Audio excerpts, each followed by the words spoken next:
पोलिसांनी मुख्यमंत्री आणि दोन्ही उपमुख्यमंत्र्यांचं पोस्टर स्वतःहून फाडले। हे पहा, आज आपल्या सर्वांना माहिती आहे की मुख्यमंत्री हे कोल्हापूर दौऱ्यावरती येणार होते आणि आम्ही पोलिसांना सांगितलं होतं की आम्हाला त्यांना भेटायचं आहे। आम्ही सगळेजण शेतकरी एकत्र जमून त्यांना भेटू इच्छितो।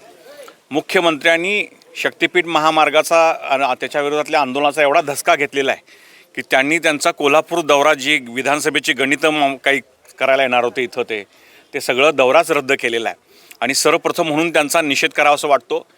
मुख्यमंत्री गेले 3 महिने झालं शेतकरी आंदोलक जे आहेत त्यांच्याशी चर्चा करत नाही आहेत आणि स्वतः मात्र सोशल मीडियाच्या द्वारे व्यक्त होत आहेत। आपण सर्वांनी आता पाहिलं की कागल तालुक्यातील 2 गावांमध्ये काल नोटीस आलेली आहेत आणि त्यामुळे स्थगिती जी आहे ही एक धूळफेक आहे हे सिद्ध झालेलं आहे। कुठलाही लेखी आदेश त्याच्यामध्ये नाही आहे आणि म्हणून आम्ही आज ठरवलं की मुख्यमंत्री जर शेतकऱ्यांना भेटत नसतील तर आज या नोटिसांची होळी करून आज मुख्यमंत्र्यांच्या प्रतिमेला त्याच काय करायचं, निवेदन जे आहे ते सादर करायचं। पण मुख्यमंत्र्यांनी पोलिसांना कोल्हापूर जिल्ह्यातले आदेश दिलेले आहेत की जे गांधीगिरी पद्धतीने शांततामय मार्गाने, माणगावचा इतिहास आपल्याला सर्वांना माहिती आहे, हा शाहू महाराजांचा, डॉक्टर बाबासाहेब आंबेडकरांचा इतिहास असलेली ही मोठी पावनभूमी आहे, लक्षात घ्या। अशा ठिकाणी देखील पोलीस जे आहेत ते ना त्यांचा पुतळा जाळण्याचं गोष्ट होते, ना त्यांच्या प्रतिमेचं विटंबन आहे।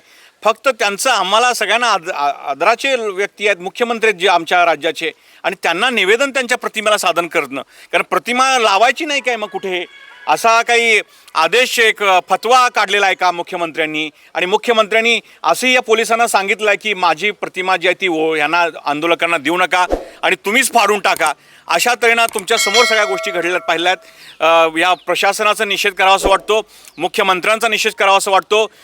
त्यांनी जर आता तात्काळ हा महामार्ग रद्द नाही केला, स्थगिती नकोच आहे, महामार्ग रद्द नाही केला तर गांधीगिरी पद्धतीने जे चाललेलं आंदोलन आहे, आता आमच्या ह्या शेतकऱ्यांना छत्रपती शिवाजी महाराजांनी भगतसिंगांच्या मार्गाने आंदोलन चालवावं असं अशा मुख्यमंत्र्यांची इच्छा आहे। कारण त्यांना जर तसं नको असेल या पद्धतीनं आक्रमक आंदोलन, तर त्यांनी हे जे तात्काळ शक्तिपीठ महामार्ग जो आहे तो रद्द करायला पाहिजे। कंत्राटदारांचं भलं न करता शेतकऱ्यांचं भलं केलं पाहिजे।